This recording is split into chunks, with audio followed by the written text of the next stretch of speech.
Ovationnée à son arrivée et surtout à son entrée dans l'auditoire, Judith Suminwa a prouvé qu'elle n'est pas première ministre par hasard. Elle s'est entretenue à bâton rompu avec les étudiants de l'UPC autour du thème « Investir en faveur de la femme pour accélérer le développement en RDC ». Le moment est doublement choisi. D'un côté, le mois dédié à la femme et de l'autre, l'appel du gouvernement à l'unité, à la cohésion nationale, à l'amour de la patrie, mais également à la participation de chaque Congolais au développement économique du pays. Les questions des femmes ont été abordées. Judith Suminwa a même expliqué à ses interlocuteurs les réalisations du gouvernement pour la promotion de l'entrepreneuriat féminin. D'autres questions liées à l'économie ont fait partie du menu. Somme toute, la première ministre a appelé les futures jeunes femmes entrepreneurs à plus de résilience et de combativité pour s'imposer dans le milieu professionnel au même titre que les hommes en brisant le plafond de verre. Non, ça veut dire briser le plafond de verre, c'est que ne pas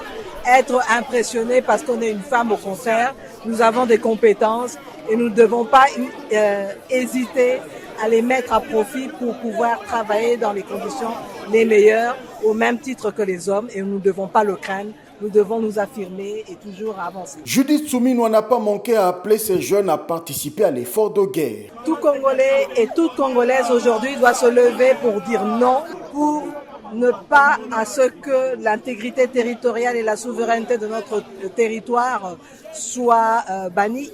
Nous devons la respecter, et toutes les femmes doivent porter ce message, parce que c'est ça le plus important, porter ce message de patriotisme pour que tout le monde, et particulièrement nos militaires au front, les Wazalendo, sachent que la population congolaise les soutient, et particulièrement les mamans, parce que nous avons aussi des sœurs de l'autre côté qui subissent les violences, qui subissent les affres de cette guerre, et que toutes les Congolaises, toutes les jeunes femmes ici présentes soutiennent toute cette population. La chef du gouvernement a bouclé sa journée à l'UPC par la visite des stands.